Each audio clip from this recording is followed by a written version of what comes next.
Bona tarda.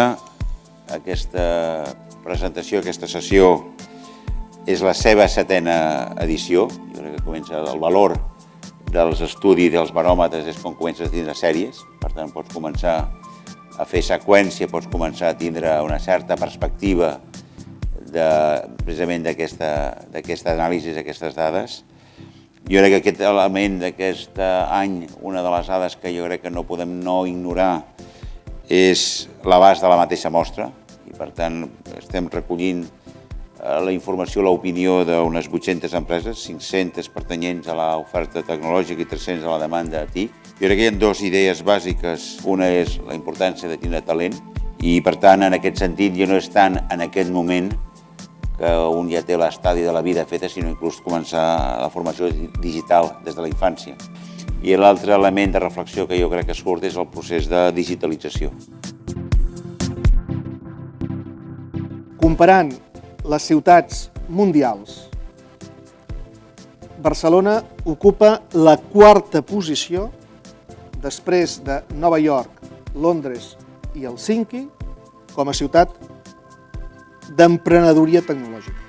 La digitalització de l'economia no és aconseguir que les nostres empreses incorporin ordinadors per continuar fent el que feien habitualment d'una manera més ràpida, sinó per veure com les potencialitats d'aquestes noves tecnologies permeten transformar el sistema productiu.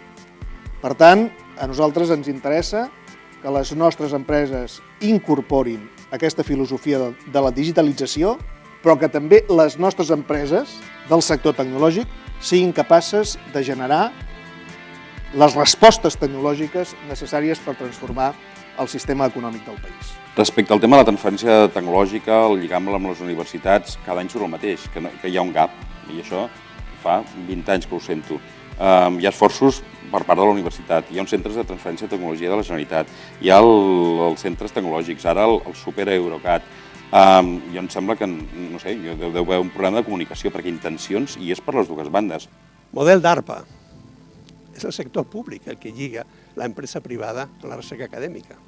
Sense el sector públic no hi ha possibilitat de transferència, com es veu en les noves tecnologies. Són les noves tecnologies, ja ha estat DARPA el que ha creat aquesta, no només compra innovadora per part de l'administració pública, sinó recerca innovadora per davant de la recerca industrial de l'administració pública. Aquest és el secret. És lligar la recerca innovadora amb la compra innovadora per l'administració pública que després es transfereix al sector privat.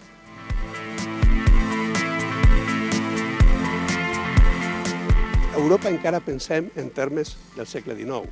Neoliberalisme, estat del benestar... No. Segle XXI és estat emprenedor. No hi ha oposició. Aquesta dialèctica és antiga, ja no funciona.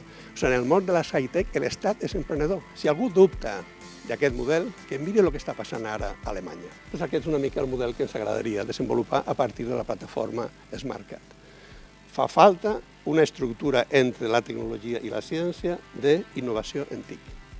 Fa falta no només tenir Eurecat o Cerca, o el BIST, Barcelona Institute of Science and Technology, està molt bé, sinó que falta un col·laboratori de TIC a Catalunya.